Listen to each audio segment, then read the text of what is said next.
Olá, nesse vídeo a gente vai falar sobre o teste de Qi quadrado. Da primeira vez que a gente se depara com o teste de Qi quadrado, a gente imagina mil coisas. A gente imagina, sei lá, que é um teste em que você usa um quadrado. Vamos esclarecer bem aqui o que é o teste do Qi quadrado e quando que a gente usa ele. Bom, primeiro, o Qi é essa letra grega aí e o teste do Qi quadrado vai ser usado para quê? Vai ser usado para testar hipóteses. Testar hipótese quando? Mas em que situação? Bom, você vai usar ele no cenário da epidemiologia, quando você faz um determinado estudo epidemiológico e você quer testar algumas hipóteses com relação a esse estudo feito. Esses estudos epidemiológicos estão comumente associados a alguns erros aleatórios. O que são erros aleatórios? Erros aleatórios são erros ao acaso, assim, que não tem como você simplesmente controlar. Ele inevitavelmente acaba aparecendo no seu estudo. E o teste de Qi quadrado entra aí justamente nesse ponto aqui. Será que esse erro aleatório interferiu no meu estudo a ponto de eu tirar uma conclusão precipitada ou errada? É para isso que a gente vai testar hipóteses. Mas é importante lembrar aqui que erros aleatórios são diferentes de erros sistemáticos. Erros sistemáticos, também chamados de viés, são outros tipos de erros que decorrem de mensuração incorreta, erro de informação e outros. No teste de hipóteses, você comumente utiliza duas hipóteses. Primeiro, a hipótese de nulidade, também chamada de H0, que diz respeito com relação ao que ocorre atualmente na população. Já a hipótese H1 é a hipótese que você vai formular e que é feita com base no seu estudo epidemiológico. Vamos dar exemplo aqui para esclarecer melhor isso. Vamos pegar aqui como exemplo o número de visualizações do canal Resumed. A priori, o canal Resumed é visualizado tanto por homens quanto por mulheres, sem preferência de sexo. Ou seja, o número de visualizações por homens é igual ao número de visualizações por mulheres. Mas aí, de repente, eu desconfio que na verdade não é isso que está acontecendo e que o número de views por mulheres está sendo superior ao número de views por homens. Essa vai ser a minha hipótese H1, porque eu estou estabelecendo a minha hipótese, estou discordando de algo que seria o mais comum de ocorrer. E aí eu vou lá no meu Google Analytics, procuro o número de views de homens, número de views de mulheres, calculo as frequências de views e aí eu aplico o teste de Qi quadrado. O teste de Qi quadrado vai servir para testar essa minha hipótese, para saber, bom, o número de views de mulheres está sendo maior que o número de views de homens, ou eu estou ficando doido e o número de views é igual mesmo? Bom, antes de partir para os cálculos bizarros lá, a gente primeiro tem que estabelecer o nível de significância. Esse nível de significância alfa aí, por definição, ele é a probabilidade de se rejeitar a hipótese de nulidade, ou seja, a hipótese H0, sendo ela verdadeira. Ou seja, eu cheguei, fui lá, encontrei um valor de Qi quadrado, e aí esse valor de Qi quadrado favorece a minha hipótese H1, ou seja, minha hipótese está correta. Na verdade, H0 é mentira. Mas, e se eu estiver aceitando a minha hipótese, sendo que, na verdade, a hipótese de nulidade que é a verdadeira? Ou seja, eu estou rejeitando a hipótese de nulidade, sendo a hipótese de nulidade verdadeira. Ou seja, eu estou cometendo um erro. Esse erro é chamado nível de significância e você estabelece o nível de significância para o estudo. Por exemplo, eu quero fazer um estudo com nível de significância de 5%. Eu quero fazer um estudo com nível de significância de 1%. Ou seja, quanto menor o nível de significância, mais seguro você está daquele resultado que você obtém. Ou seja, menor a chance de você estar cometendo um erro. Tá, aí você determinou o seu nível de significância. Por exemplo, eu quero com um nível de significância de 5%. Aí depois você tem que determinar o número de graus de liberdade do seu estudo. E aí, a partir do seu grau de significância e da quantidade de graus de liberdade, Você vai lá no seu livrinho de bioestatística e procura os valores de tabela de Qi quadrado. E aí você compara o seu valor encontrado com o valor que você viu na tabela. Se o valor do Qi quadrado encontrado for maior ou igual ao valor de Qi quadrado encontrado na tabela, aí você rejeita H0, ou seja, o que está valendo de verdade é a sua hipótese H1. H0 não vale mais, é mentira. No caso específico, por exemplo, que eu dei, você rejeitaria a hipótese de que o número de visualizações por mulheres é igual ao número de visualizações por homens. Mas, se o valor de Qi quadrado encontrado for menor que o valor de Qi quadrado da tabela, aí você não rejeita H0, você vai rejeitar a sua hipótese mesmo. Ou seja, eu cometi um erro ao achar que o número de visualizações de mulheres é maior do que o número de visualizações de homens. Agora ferrou. Para calcular o valor de Qi quadrado, a gente usa essa fórmula aí.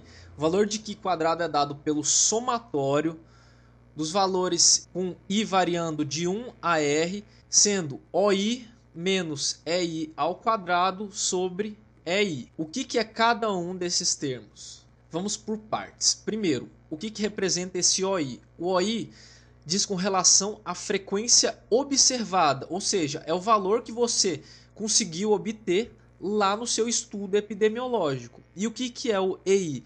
É a frequência esperada, é a frequência relativa à hipótese H0, ou seja, seriam os valores que correspondem à hipótese H0, enquanto a frequência observada são os valores encontrados ao longo do seu estudo para fundamentar a hipótese H1. E aí esse I variando de 1 a R diz com relação à posição da frequência. Não se preocupe com isso que a gente vai explicar melhor ao longo dos exemplos. Vamos pegar esse exemplo aqui, que está lá no livrinho de bioestatística da Sônia Vieira. Bom, formulei minha hipótese H1. Eu acho que o tipo sanguíneo depende da origem étnica da pessoa. Aí eu vou lá na população, colho uma amostra dessa população e ponho os dados numa tabela. A hipótese H0 nesse caso é que o tipo sanguíneo não depende da origem, que é algo mais ou menos esperado. Aí a gente foi lá e estudou quanto à tipagem RH em árabes. Bom, aqui na tabela a gente já tem os valores observados, que são aqueles valores que vão entrar lá no lugar do Ozinho na fórmula do Qi quadrado. Agora a gente precisa calcular os valores esperados. E para calcular os valores esperados, a gente vai fazer uma regra de 3 aqui com o nosso próprio estudo. A gente vai fazer a seguinte regra de 3. Primeiro, a gente pensa no total de pessoas da amostra. A gente pegou 1.136 pessoas.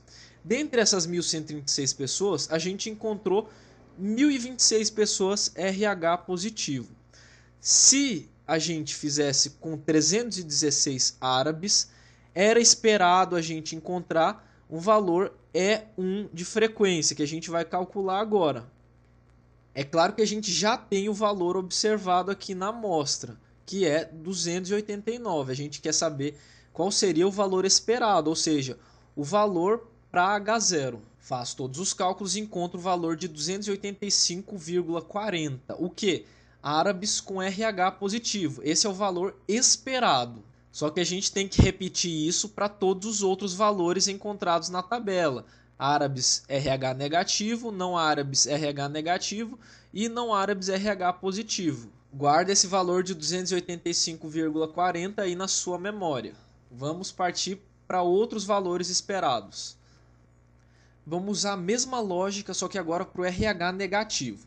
Bom, se eu peguei uma população de 1.136 pessoas, eu encontrei 110 RH negativo. Se eu pegar uma de 316 árabes, eu vou ter que encontrar um valor esperado, E2. Volto a insistir que esses valores esperados são com relação à hipótese H0, ou seja, estou pressupondo que o tipo sanguíneo independe da origem. Ou seja, pegar um determinado número de pessoas e pegar um número determinado de pessoas de outra raça, qualquer que seja elas, eu vou encontrar uma mesma frequência de indivíduos RH negativo, RH positivo. Tá aí o segundo valor encontrado de 30,59 árabes RH negativo. Agora a gente vai ter que voltar a repetir essas regras de 3, só que para os não árabes. E para agilizar os dois últimos valores, para a frequência esperada de não árabes RH negativo e não árabes RH positivo. Agora a gente vai e aplica a fórmula com os valores encontrados. A fórmula do Q quadrado para essa situação vai ficar assim. Como a gente tem 4 valores esperados e 4 valores observados, a gente vai ter 4 termos na equação do Q quadrado. Bom, agora vamos substituir os valores na fórmula, com base na ordem que eu dei. Primeiro, valor observado 1, que é o valor observado de RH positivos em árabes. A gente pegou uma frequência de 289 pessoas, só que o esperado era de quanto? 285,40. Você eleva ao quadrado, divide pela frequência esperada. E aí soma de novo com o valor 2, o segundo valor estimado. Frequência de árabes com sangue tipo RH negativo, 27. Só que o valor esperado, ou seja, a frequência esperada, era de 30,59 ao quadrado dividido pela frequência esperada. Mesma coisa para as outras duas posições. A gente vai lá. Frequência observada de RH negativo não árabe, 83.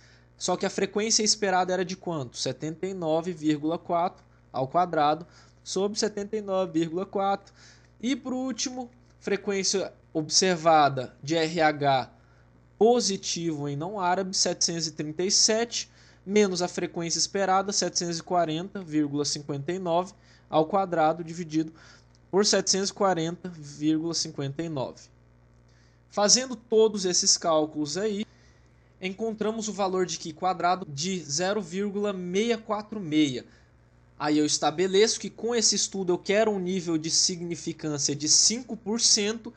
E a gente calcula aqui os graus de liberdade. Para calcular os graus de liberdade aqui, nesse tipo de estudo que você faz uma tabelinha, no estudo em que você monta uma tabelinha que você tenha M linhas e N colunas, para calcular o grau de liberdade do estudo, você pega M menos 1 e multiplica por N menos 1.